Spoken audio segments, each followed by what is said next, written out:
health and care plans, early intervention, access to specialist services and better outcomes for all of our children. Robert Moore. Thank you, Mr Speaker. Last week I met with Alice Jones, the head teacher at Oxenhope Primary School, to talk about the funding challenges they are facing supporting children with SEND and her deep concerns regarding the planned SEND reforms under this government, including shifting ECHPs to individual support plans, therefore limiting protection for ECHPs to only the most complex cases, which will reduce the necessary financial support for children in mainstream schools. So what reassurance can the Secretary of State give to Mrs Jones and the many other head teachers that have contacted me in my constituency who believe that the government's SEND reforms will not address the current challenges? Mr Speaker, I do recognise the serious point that the honourable gentleman sets out, and that's why we have launched a consultation so that we can hear directly from school leaders, from parents, from young people about what we need to do to make this system work better. And I would encourage school leaders in his constituency to review that and to share their views. But I do want to be clear, Mr Speaker, that this is about improving support, earlier support, making sure that all children are able to access what they need as quickly as possible. The current system is too adversarial, it isn't working, and I've heard from too many parents that have been badly let down by the system that he and his party left behind. Thank you, Mr Speaker. Can I welcome the government's commitment to making sure that every child in Gloucester with SEND gets the support they need at the earliest stage of their education. I'm welcoming the £4.6 million investment in the Experts at Hand service in Gloucestershire coming for the next academic year. Can the Secretary of State update the House on the discussion she's having with the Department for Health on their workforce plan to make sure that we have the workers needed to deliver that support in Gloucester? I'm grateful to my honourable friend, and he is a true champion for children and young people and families right across his community. He raises an important point, and that's why the SEND consultation that we've brought forward is a joint document that we share with the Department for Health and Social Care, because we know that this is about having a system that better responds to children's education needs when they're in school, but also those wider health needs too. And that's why our Experts at Hand initiative will make sure that there is better targeted specialist support for all children who need it, avoiding the lengthy waits, the arduous process and the adversarial system that too many parents at this minute have to endure. We've got to go to topicals. Tony Ball. Thank you, Mr Speaker. Following the... question number one. Secretary of State.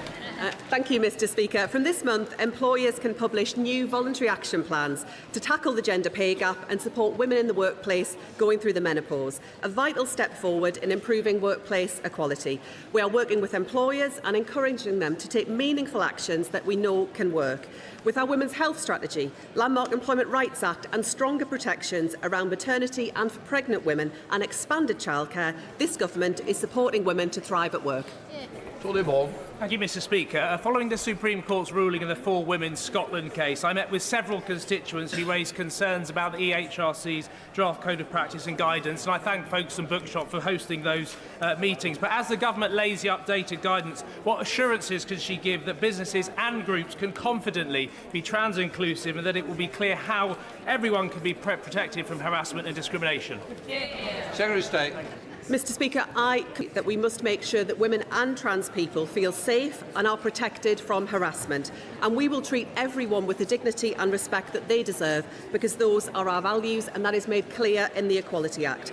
We've also been clear that we expect duty bearers to follow the Supreme Court ruling and to seek legal advice where necessary. And Mr Speaker, I did recently receive an updated code of practice from the EHRC. I am grateful to them for their work. My intention is to lay that draft code in May as soon as possible after the election period. Secretary of State Clerk Cheney.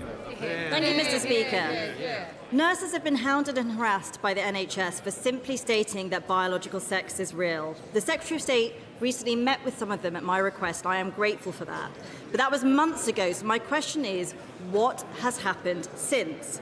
Has she got an answer from the Nursery and Midwifery Council about how many more nurses are facing these witch hunts? Has she got a date from the Health Secretary for when the NHS will ensure single-sex changing rooms for staff? In short, what can she say to these hard-working nurses whose lives have been ruined by senior people in the NHS? Secretary of State. Mr Speaker, my message to nurses, to anyone working in our NHS, is that they deserve dignity at work. They deserve to be treated with respect, and they should not face abuse, intimidation or harassment. And we have seen some shocking cases, and that is completely unacceptable. The Right Honourable Lady will appreciate that the regulator is independent of government, that it is independent for a reason, and that is the right approach. She will also know, Mr Speaker, that the code of practice that I intend to lay does not apply to employment, but employers should be following the law. Continue. Well, I thank the Secretary of State, but this is the classic problem. She is not on top of her brief. She is absolutely allowed to write to these regulators and ask whether they are breaking the law. So let me try another question. The Muslim Vote campaign is telling people how to vote depending on what God they pray to. This is divisive, sectarian, and it has no place in Britain. Last time I asked the Secretary of State to condemn this, she said she was not aware of what I was describing. But in these local elections, the Muslim Vote has once again endorsed the Green Party and Plaid Cymru. So I will give her another chance. Can she condemn this group and the divisive sectarian role it is playing in British politics? Secretary of State. Mr Speaker, no one should face pressure or undue influence around their voting behaviour. Let me be absolutely clear on this point. But let me also be clear to the House, Mr Speaker, that I am fed up to the back teeth of opposition politicians coming here time and time again to sow division across our country. I am proud of the tolerant, compassionate and respectful nation that we are, and the Shadow Justice Secretary should have been sacked for his shocking and shameful racist comments against Muslims in our country. Thank you, Mr Speaker. Leaked guidance from the Equality and Human Rights Commission suggested that it would be lawful for transgender and gender non-conforming people to be excluded from changing facilities based on a perception that their appearance did not correspond with societal gender norms, irrespective of their actual sex. Can the Secretary of State reassure this House that such an obvious licence for bigotry and discrimination will not be included in the final guidance when she publishes it next month?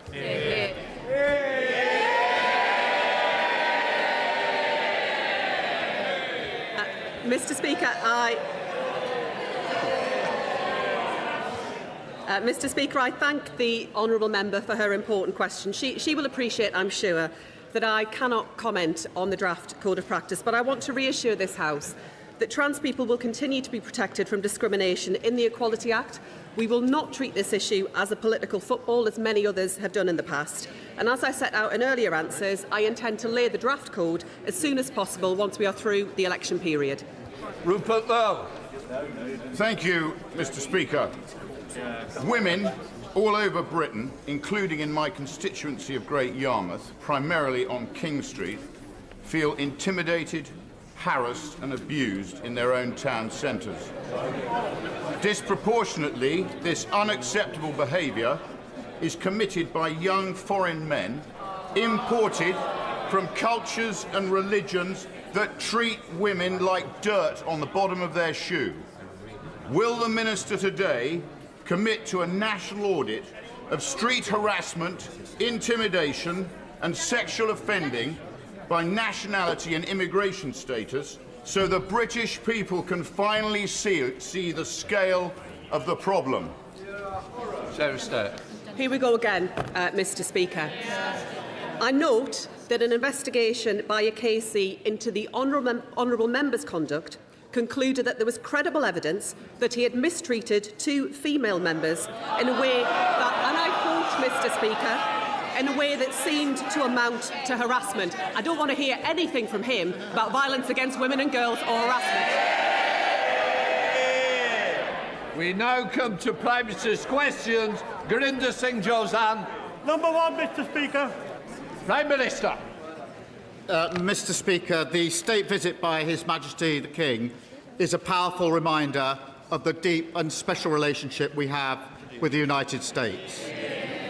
Mr Speaker, in this session of Parliament, this Labour government has delivered the biggest upgrade in workers' rights in a generation, the biggest improvement in renters' rights in a generation, and more action than any other government to tackle child poverty.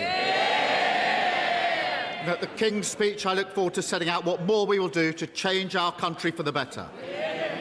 Mr. Speaker, this morning I had meetings with ministerial colleagues and others. I shall have further such meetings later today. Gurinder Singh Joseph. Thank you, Mr. Speaker. Can I firstly thank you for meeting with me recently to view a 1,000-paper crane folded by residents in Bearwood as a recognition of the diversity of Smethwick, in which neighbours and communities just get on with each other.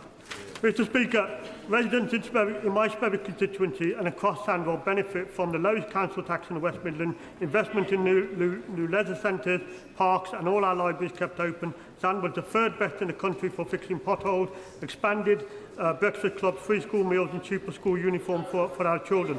Does the Prime Minister agree that this is all down to well-run Labour Sandwell Council and the changes brought back by this government, this Labour government, opposed at every opportunity by the Tories and Reform?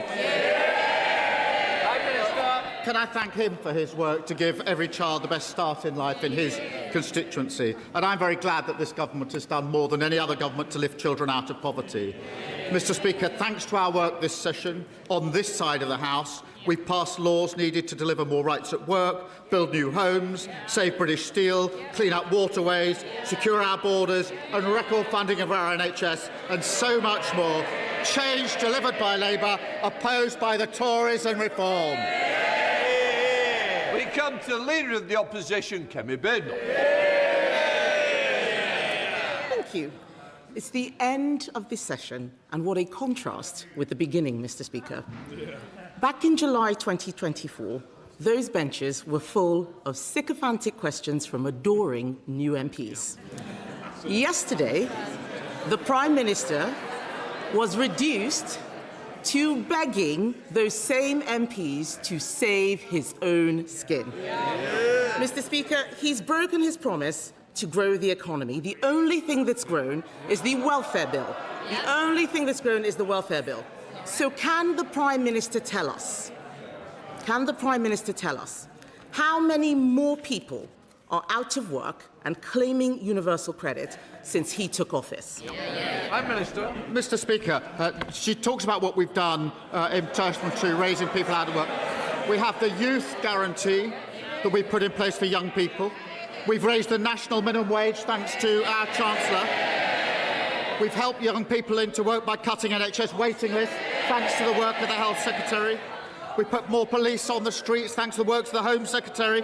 And we've cut energy bills for young people thanks to the work of the Energy. I am very proud of what this Labour government has delivered in the first session of this Parliament. Mr. Speaker, the Prime Minister doesn't want to say how many more people, in fact, are out of work and claiming universal credit since he took office. Perhaps he doesn't know. So let me tell him. The number is 1.5 million people.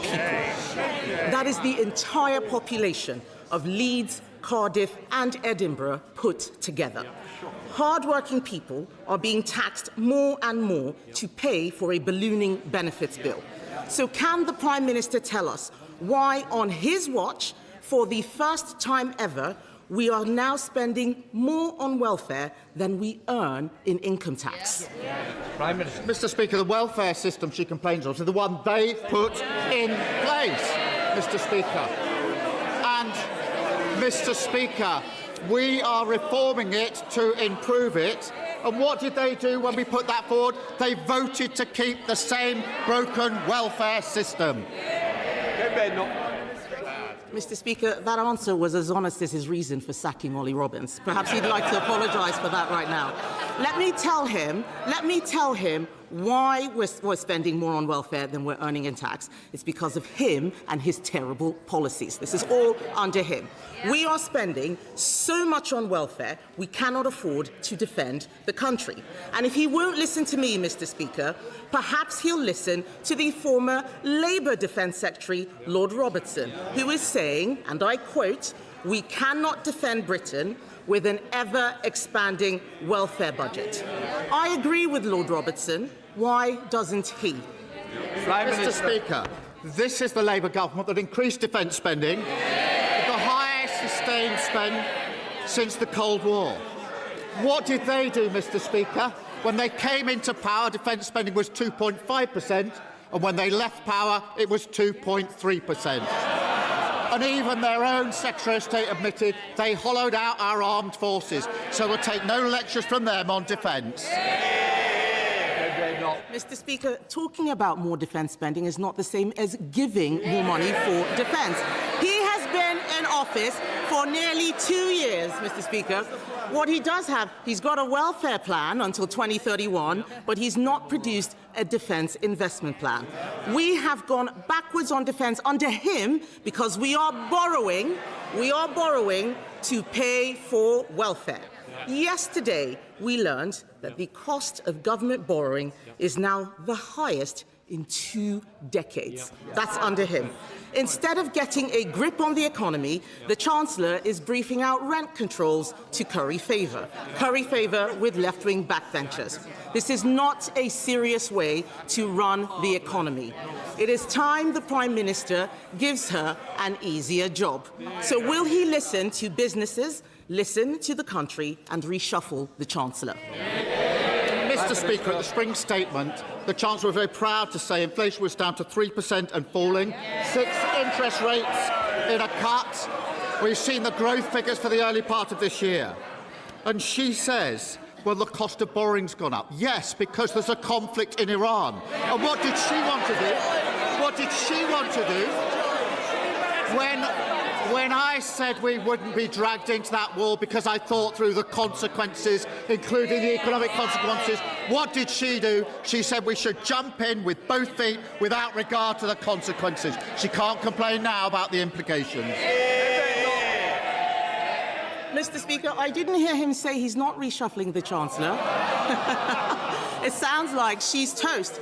Meanwhile, the former Deputy Prime Minister is on manoeuvres. This government is like a bad episode of Game of Thrones. His own people have turned against him, and all the while, the Prime Minister is holed up in his castle, wetting himself about a visit from the King in the North.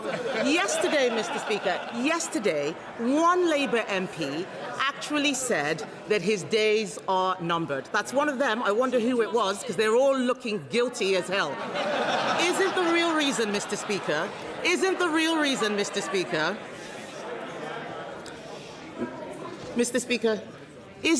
reason the Prime Minister can't cut welfare that he squandered all his political capital saving his own skin? Mr. Speaker, she talks about political games. That's what she was doing yesterday. This House considered our motion and rejected it decisively because everyone saw it for what it was, a desperate, baseless political stunt ahead of the May elections.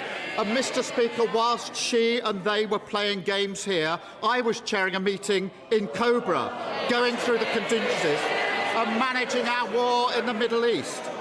Mr. Speaker, they think political games here is more important than managing the implications of the war in the Middle East, which will affect every single one of their constituents. And none of them ask any questions about it. None of them want to debate it. They just want to debate silly political stunts. Because, Mr. Speaker, even though we didn't join the war, no thanks to her, my duty is to protect the British public from the consequences, and nothing is going to distract me from what matters to the British public.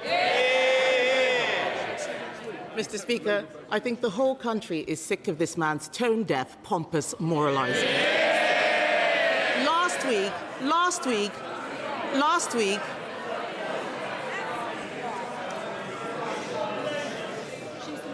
week, we all saw him punch the Speaker's chair. This is not a man who is in control. Since the last King's speech, it's been one disaster after another. Cronyism, jobs for friends of convicted paedophiles, peerages for other friends of convicted paedophiles, broken promises on taxes, U-turn after U-turn after U-turn. He's lost a Deputy Prime Minister, 2 Chiefs of Staff, 2 Cabinet Secretaries, the support of his backbenchers and all his credibility. Yes. They can jeer, Mr. Speaker, they can jeer as much as they like. They're going to have to go to their constituencies and explain to all those people why they did what they did last night. The fact is the Prime Minister was reduced to whipping his MPs to save him and pleading with a tax dodger to rejoin his cabinet. How much longer do we all have to put up with his shambles? Mr. Speaker, I changed my party and I won a general election. She's changed her party, Mr. Speaker, because when I became leader of my party, their party was 3 times the size it is now. She's changed it. It's now even smaller than when she started at leader, because half of them are up there. And, Mr. Speaker, the stunt they played yesterday because they don't like what we're delivering. More rights at work, more security for renters, lifting 500,000 children out of poverty. That's our mandate, that's our mission, and nothing's going to hold us back. It was 18 months ago, I remember, that my late friend Terry Etherton was sitting up there, beaming down at the Prime Minister because he had just announced the government scheme to give compensation to those who've been wrongly sacked from the armed forces for simply being gay. But I have a constituent, Mr. Speaker, who lost his job in MI6 in the 1980s for his sexuality, and he's got no compensation. The security services also put their lives on the line for their country. It's just not fair. Would the Prime Minister find the time to sit down with my constituent and me so that we can work out together a way in which we can extend Terry's scheme so that the security services can also get justice? Prime Minister. Can I thank her for her dedicated work on this? I am very proud of the work we've done to recognise LGBT veterans. Mr. Speaker, on top of that, people in our security service are some of the bravest and most talented professionals who served our country. That some of them lost their jobs because of their sexuality is a historic wrong. And I can confirm today the Security Minister is assessing this closely, and I'll make sure that she's updated and has the meeting she's asked for. Send David, Leader of the Liberal Democrats. Thank you, Mr. Speaker. Yesterday, we heard Christian Turner, Peter Mandelson's replacement as US Ambassador, say that the only country Trump has a special relationship with is Israel, that the Prime Minister's job is in danger after next week's elections, and that in the US, Jeffrey Epstein's associates have evaded responsibility for their actions. The Prime Minister has had to fire one US ambassador for lying. Does he fear he'll now have to fire a second one for telling the truth? Prime Minister. Mr. Speaker, given what I've had thrown at me in the last 2 weeks by all the opposition parties, that's the least of my problems. But, Mr. Speaker, I know he likes stunts, but I was surprised he joined in the one yesterday, because his own business spokesman said last week, satisfied I had not misled the House.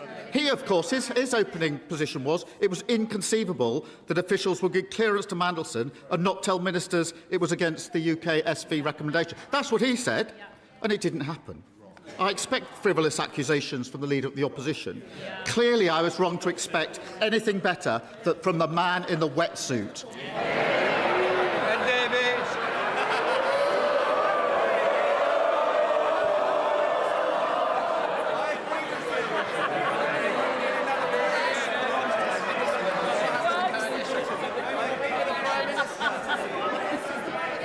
Mr. Speaker, I've got my dry suit on today, and let me tell the Prime Minister that when Boris Johnson was faced with that motion, he didn't whip his MPs. There was a difference there. And Mr. Speaker, experts are warning that food prices will rise by 10% this year as farmers' costs soar. Trump's war has exposed how weak Britain's food security is. Yet under the system brought in by the Conservatives, England is the only country in Europe where farm payments don't actively support farmers to produce food.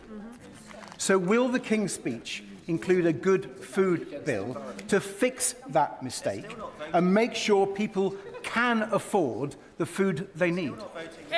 Mr. Speaker, of course food security is important, and that's why I was considering that amongst other issues in the ministerial meetings yesterday in Cobra. That's what I was spending my afternoon doing, making sure that we were prepared and managing the risks of a conflict that will affect every single one of our constituents. What was he doing? He was wasting his time in here on a baseless allegation and engaging in party political. He should have been working on the single most important issue of the day, but he wasted his time on a baseless political stunt. Chris Hinchcliffe. Thank you, Mr. Speaker. The war in Iran has exposed how dangerously reliant we are on imports for our food, fuel and medicine. But the reality is that climate breakdown will make the current instability look trivial. Will the Prime Minister use the upcoming King's speech to address this fact and redirect our economy towards food security, energy security and security in supply of our medicines? Well, Prime Minister. He's absolutely right to highlight the real risk of climate change, both internationally and at home. And I'm proud, Mr. Speaker, we've restored the UK's position as a global leader on climate action. And that means cutting emissions with our carbon budget, investing £7 billion in nature recovery, and driving ahead with renewables. They're the right steps to protect supply chains, protect our economy, and to protect working people. Stephen Flynn. Mr. Speaker, depending upon results in the elections next week, this may well be my final PMQs. I suppose.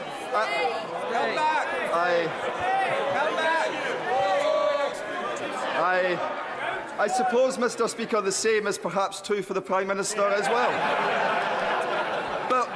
But before then, does he understand that, yes, it's because of inaction on the cost of living crisis, yes, it's because of the debacle of the winter fuel payment, yes, it's because of the 1,000 jobs being lost a month in Scotland's North Sea and the closure of Grangemouth, yes, it's because of his judgment on Matthew Doyle and Peter Mandelson, but above all else, the reason why his time in office will soon be coming to a close is because he promised change but has delivered chaos. Prime Minister. Mr. Speaker, I'm proud of what this Labour government has achieved, and I'm proud of what we will achieve.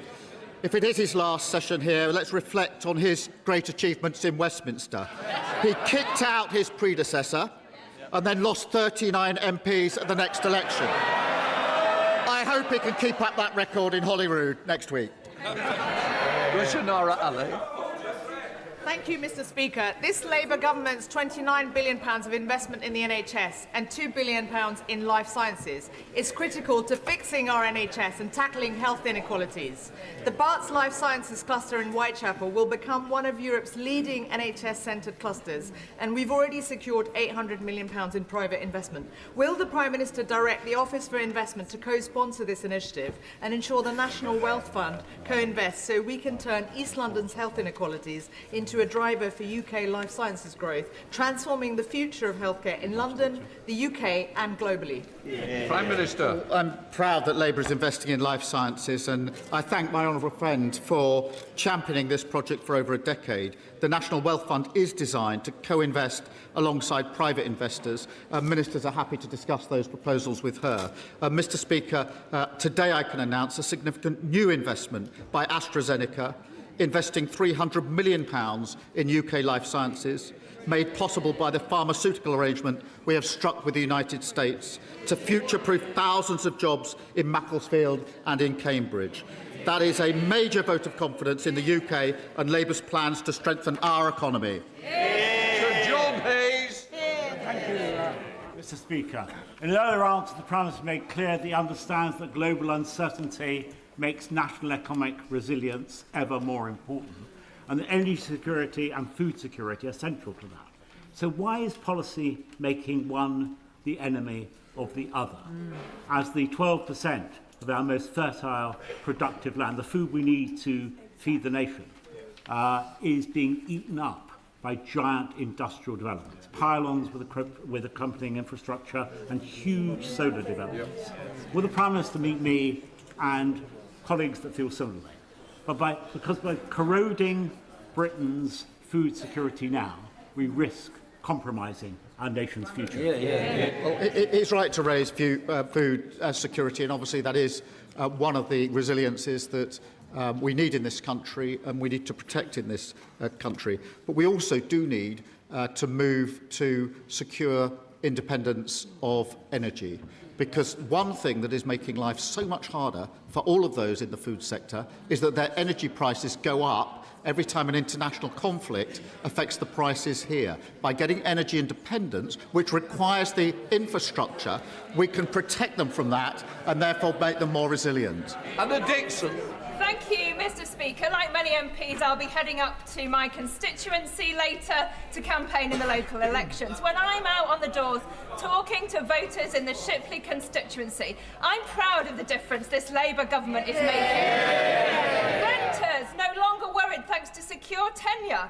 Families supported by free breakfast clubs and extended free childcare support, and workers no longer on exploitative zero-hours contracts.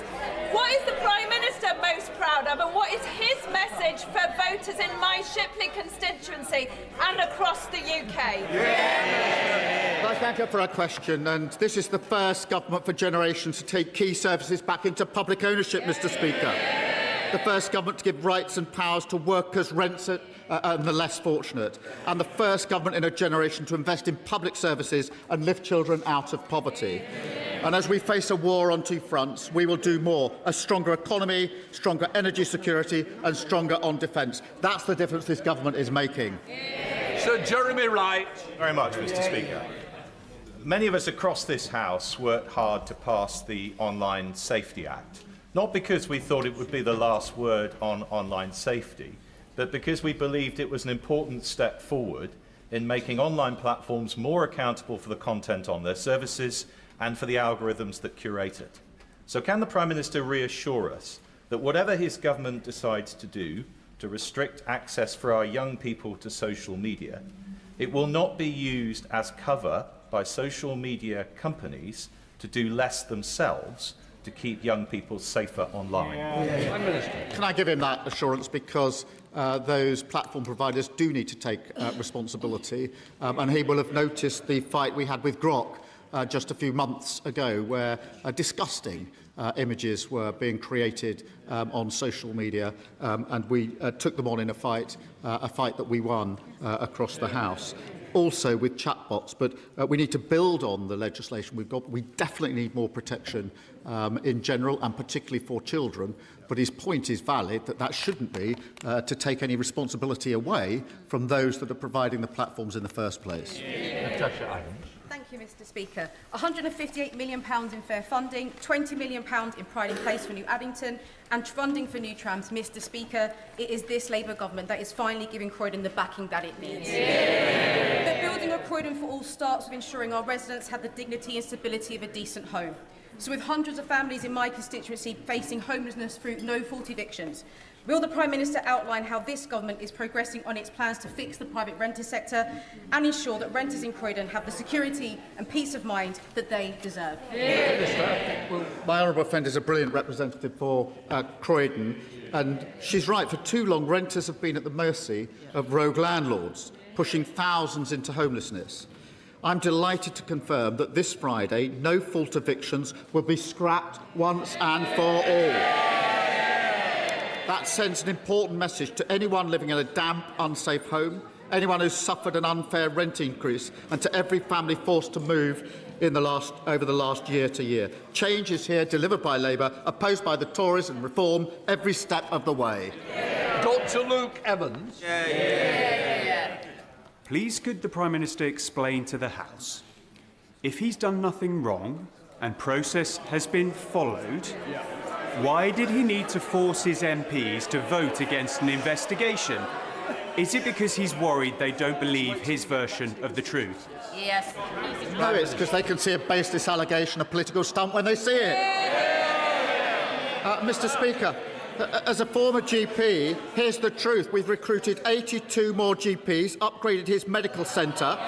They want all the benefits, but they never want to pay for them. Thank you, Mr. Speaker. Derby is a manufacturing powerhouse, but too many people in our city have not felt the benefit of that success. That's why tomorrow we're absolutely delighted to be launching Team Derby with our East Midlands Mayor, Claire Ward. Does the Prime Minister agree that with our brilliant Chancellor and our Labour government backing our city, Team Derby can make sure every pound of investment in Derby delivers real change for our residents, so everyone feels part of our success story? Prime Minister. Well, I think we should all back Team Derby. Our investment is helping to renew our submarine fleet, building new nuclear reactors and creating jobs and growth. I'm proud to see Labour MPs working with the Labour Mayor and a Labour government to deliver a brighter future for Derby. Ollie Glover. Thank you, Mr Speaker. Despite the government's ambitious house-building targets, the charity Shelter believes the current approach is not providing enough social and genuinely affordable homes. So will the Prime Minister end his government's warm embrace of the developer-led model and instead heed Liberal Democrat calls for 150,000 social homes per year and new powers for local councils to build them? Mr Speaker, we are going to build 1.5 million homes. We're upgrading the rights of renters because we know how important it is for everyone to have a safe and secure roof over their head. His challenge to me would have more force if they hadn't abstained on the measures that we're taking in order to take these measures forward. Thank you, Mr Speaker. Whilst our NHS across England has seen noticeable improvements thanks to the work of this Labour government, Southend Hospital and the wider Mid and South Essex NHS Trust has continued to struggle. I thank the Department for Health and Social Care for working with me and my colleagues on this issue and for placing the Trust on the Intensive Recovery Programme. Does the Prime Minister agree with me that this is the right action to take, and will he meet with me to discuss our wider plans to improve healthcare in Southend as part of our Opportunity Southend initiative? Prime Minister. After years of failure being tolerated, failing staff and patients, our new intensive recovery programme is targeting sites that need tailored support. Mr Speaker, there's more to do, but we're seeing real progress across our NHS. They've never heard this from a government. Waiting list lowest for 3 years. That didn't happen for 14 years. Any waiting times best for 5 years. They don't recognise any of this because they didn't do any of it. Fastest ambulance response in half a decade. And don't forget the parties opposite opposed the record investment that was necessary to make all of that happen. Thank you, Mr Speaker. Everything international law is supposed to protect is being violated. A genocide against the Palestinian people, the catastrophe in Sudan, the Gazification of Lebanon. Against this backdrop, the government last week closed the International Humanitarian Law Unit and stopped funding access to the CIR database of 26,000 human rights and conflict incidents across Israel, Palestine and Lebanon. This database underpins decisions on IHL breaches, arms export suspensions and whether the UK itself is acting within the law. Usually, criminals or their accomplices are the ones destroying evidence of their crimes. Instead, not a human rights lawyer or a government apparently committed to upholding international law. So my question is simple. Prime Minister. Prime Minister.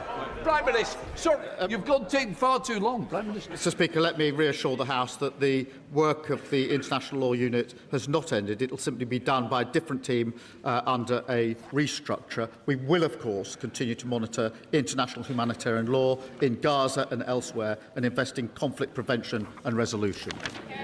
The picture. Thank you, Mr Speaker.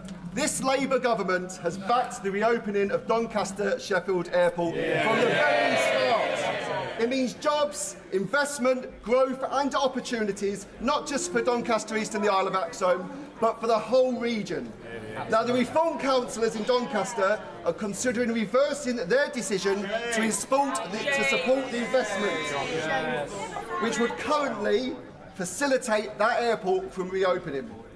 Does the Prime Minister agree with me that the airport remains a huge priority for the area, and will he continue to work with us to find a way forward to make sure that we get our airport back open?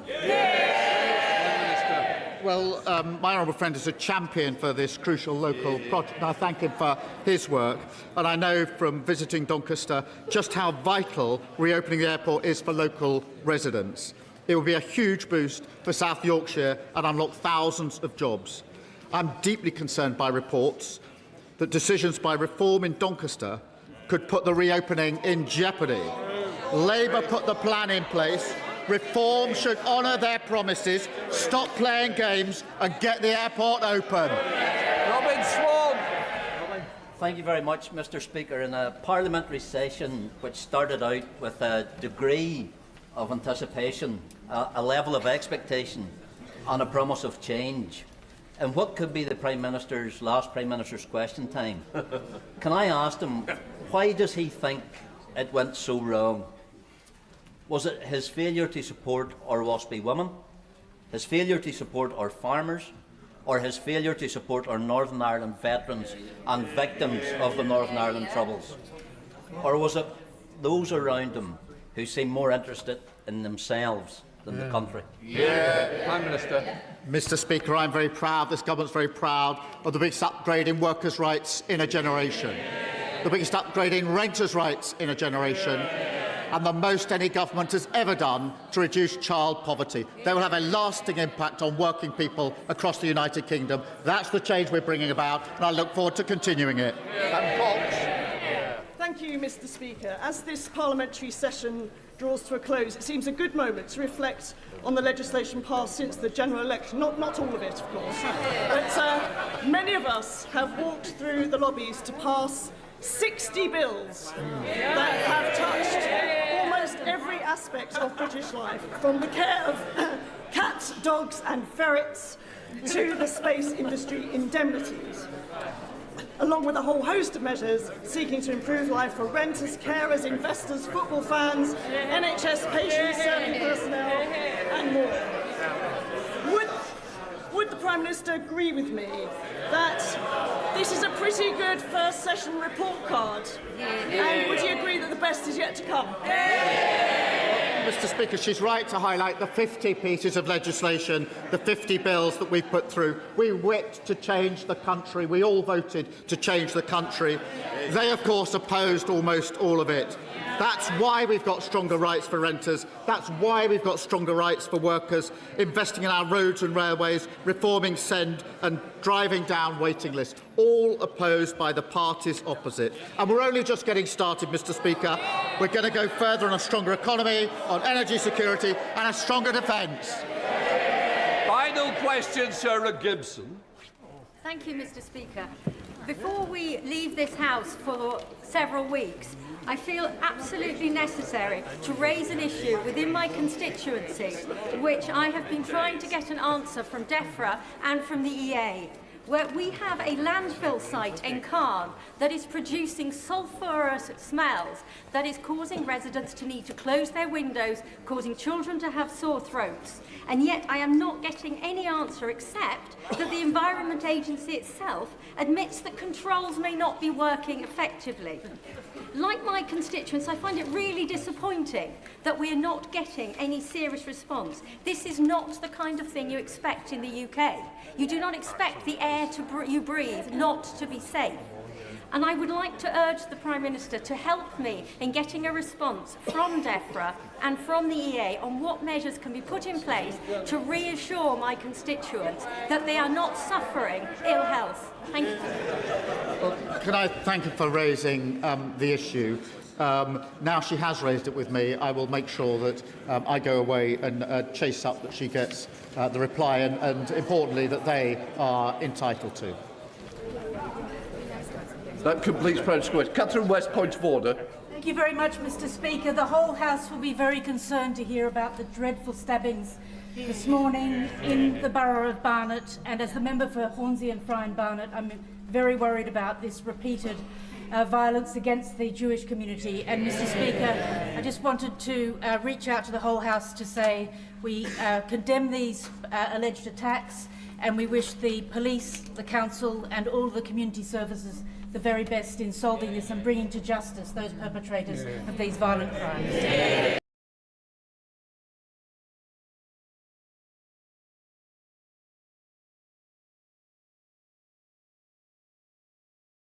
अनोखा शहर है ये कराची, 24 घंटे धड़कता है।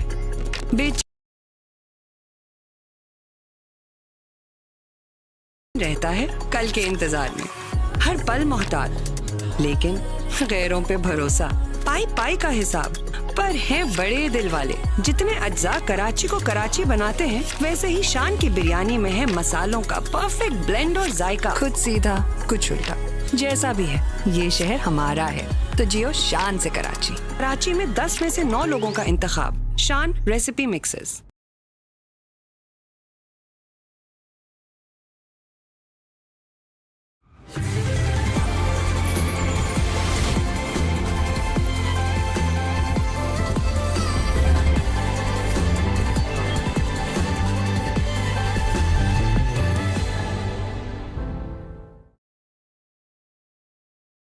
Introducing Golden Pearl Brightening Rice Range. Cleanse, wash, exfoliate, hydrate, treat.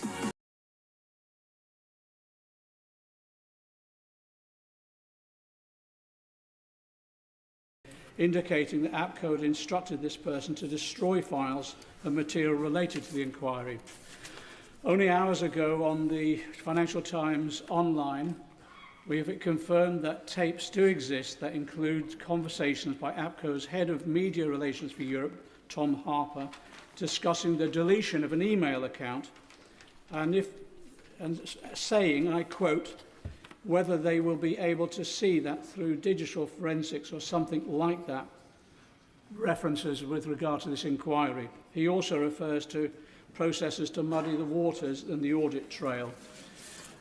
There is also now, I can report, if I can, Mr. Speaker, I'm sorry for the delay, I can also report that evidence was submitted to the inquiry by Sir Laurie Magnuses, the Prime Minister's ethics advisor, by Paul Holden, one of the journalists who are victims of the smears, but the evidence was not supplied by the Cabinet Office to the Secretariat to the inquiry to Laurie Magnus. On behalf of the NUJ Parliamentary Group, I want to express our concern, but also it is important from the NUJ Parliamentary Group, we are concerned about the smearing of journalists, but we also need to know what, if any, surveillance of honorary members was taking place and for what purposes, and we call again for an independent inquiry into APCO's role and Labour Together's role in this issue. Can I say it is a very, very serious allegation that I do take seriously. Members of Parliament are here to carry out their duties, and what is being alleged is very serious. I do believe it needs to be investigated thoroughly. From my point of view, I would expect, as the honourable gentleman's been here a long time, no doubt he will use the table office as part of the avenues to pursue what he's said. There may be other ways, and there may be serious security implications to this House as well, that I will also take up in other avenues. Thank you for that. Point of order. Thank you, Mr. Speaker. On a point of order, the Right Honourable Member for Newark visited my constituency yesterday without notifying me. This is not the first time the usual courtesies of this House have been disregarded by Reform UK when visiting Portsmouth. Further to that, is it in order, Mr. Speaker, for a former immigration minister who helped shape the current asylum system to visit constituencies and push campaigns that mislead and cause hatred and division? Mr. Speaker, given this blatant disregard for this convention and courtesy to the House, an absolute lack of integrity and respect, can you advise what recourse is available to me as the constituency member? Yeah. I think there's another one, the same point of order, James McClear, and they'll come to. Newark was very busy yesterday as alarmed residents in the town of Seaford in my constituency reported sighting two.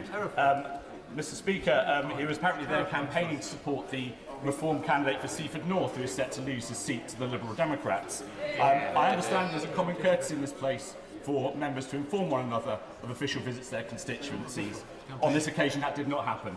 Mr. Speaker, could you advise me on this issue? Can I say to both of you, I thank all members for the points of orders they've raised. And I reminded the House on numerous occasions members must notify their colleagues if they intend to visit another member's constituency, except for purely private purposes. I expect members on all sides of the House to show that courtesy to their colleagues, whether the front bench or not. It is courtesy. I expect it to be done that way. Those members who have failed to do so, I do hope they will apologise to the members concerned. It's election fever time. We don't need any more of it. So please, carry out the courtesy of this House. Dame Chiamwara. Thank you, Mr. Speaker. Now, the Leader of the Opposition, who's not in her place, said that 1.5 million extra people were on universal credit. Now, she will know that this is a deeply misleading number because it is largely a consequence of the transition from legacy systems to universal credit. And her background is in IT. She should know how it works.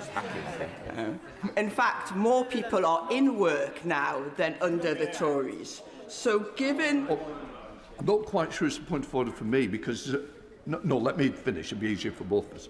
It's a political judgment that you were correcting the record on to try and say, if somebody inadvertently has misled the House, it is for them to correct the record, not for me. And I certainly don't want to reopen the questions that we've just closed. So thank you for making it and bringing it to the attention of the House, and now it will be in Hansard. A point of order. Thank you, Mr. Speaker. How do I gain your advice from a point of order that actually is inadvertently misleading what the Leader of the Opposition said? Where the Leader of the... And that's the danger of what I started. Can I just say, that's the problem. We've had some very serious points of order. Let's leave it with the serious points of order before we haven't got the time to play around. Right. Richard Holden. Point of order, Mr. Speaker. I seek your guidance on two matters relating to completeness of ministerial answers to this House. In a recent answer to my honourable friend, the member for Leicester East, on the 24th of April, the Minister for Transport, the member for Wakefield and Rothwell, referred to an attached spreadsheet to a written parliamentary question which wasn't provided. This is the third time this has happened in recent months. In addition, I wrote to the same Minister on March the 2nd seeking clarification of an earlier written answer in light of remarks he made in Westminster Hall on the 27th of January and have still yet to receive a reply. Could you advise me, Mr. Speaker, how members can secure timely and complete information? मैं चाहती हूँ कि ये खूब तरक्की करे, लेकिन डरती हूँ कि कहीं ये इसकी तरह पीछे ना रह जाए।